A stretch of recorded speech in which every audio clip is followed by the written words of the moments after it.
থালাপতি বিজয়কে কেন থালা বলা হয় বা থালাপতি বলা হয়, গড দেখার পর আরও বেশি করে ধরতে পারছি। কেননা থালাপতি বা থালা যে বিশেষণটা, সেই বিশেষণটা কিন্তু ওদের গ্রামাটিক্যালি প্রচণ্ড গুরুত্বপূর্ণ। মানে একটা ঈশ্বর তুল্য একটা বিশেষণ, থালা বা থালাপতি, এই যে ওয়ার্ডগুলো। ৬৮তম সিনেমা থালাপতি বিজয়ের গড, অর্থাৎ গ্রেটেস্ট অফ অল টাইম, ৬৮তম সিনেমা, এবং যেটা তার সেকেন্ড লাস্ট ফিল্ম, অর্থাৎ সেমিফাইনাল ফিল্ম। কেননা তার ডিক্লেয়ার রিটায়ারমেন্টের যাওয়ার আগে তার দ্বিতীয় শেষ ছবি বা সেমিফাইনাল ফিল্ম এটা, কিন্তু তার কেরিয়ারের ৬৮তম ছবি গড।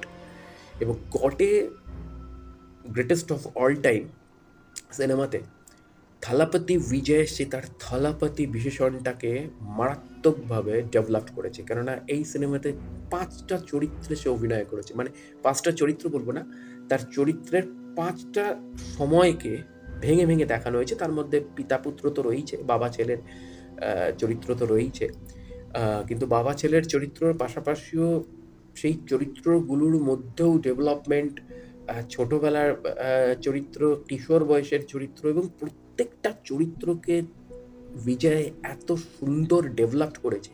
যেখানে গল্পটা এখানে মহাত্মা গান্ধীকে নিয়ে, মহাত্মা গান্ধী মানে গান্ধীকে নিয়ে, মহাত্মা গান্ধী বলবো না, গান্ধীকে নিয়ে। কারণ গান্ধী হচ্ছে একজন এজেন্ট, এবং সে তার রয়ের বন্ধুদের সাথে মিলে মারাত্মক মারাত্মক কিছু কারনামা সে করেছে।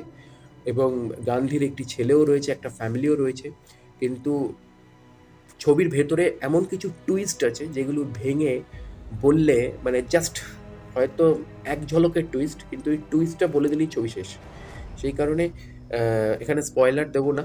ছবির ভেতরে দুখানা টুইস্ট আছে, সেই দুটো টুইস্ট মানে প্রথম টুইস্টের পরে ছবি যদি ক্লিশেও লাগে আপনার, পরের টুইস্টটা যখন আপনি পাবেন তখন আপনি আরও নড়ে চড়ে বসবেন।